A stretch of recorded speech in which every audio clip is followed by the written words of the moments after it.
nagulat ako. Sabi niya, gusto ko kasing Sabi ko, what the heck? I had this person na sa fire exit kami unang nagkabembangan. Pag fire exit, kadalasan mga condo unit to di ba?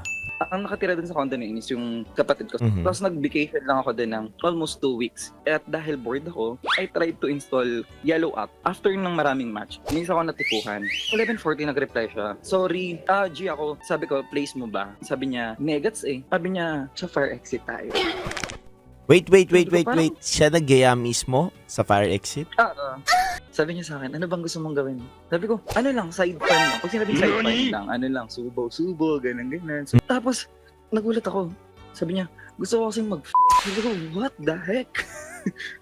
He grabbed me. He pushed me dun sa wall. Tapos, he started to kiss my neck. Down and down, to my nipples, hanggang dun sa baba. Dahil nung nilagay niya yung kamay niya dun sa underwear niya, fudge! Sabi ko sa kanya, ano to? Bakit ang laki? Sabi niya, semi-erect pa lang. Sabi ko, semi-erect pa lang yan. Mukha na siyang 6 inches. Semi-erect pa siya, pero 6 inches. May tansya ko dun sa kanya. Most likely katulad nung sa akin. Yung sa akin kasi 7.5.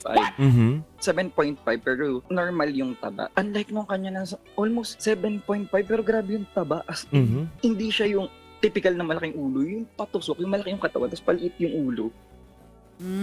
Sarap manood ng radyo, no? Ginawa mo na talagang bisyo ang panonood sa amin, no? Umabot ka na rito eh. Huy!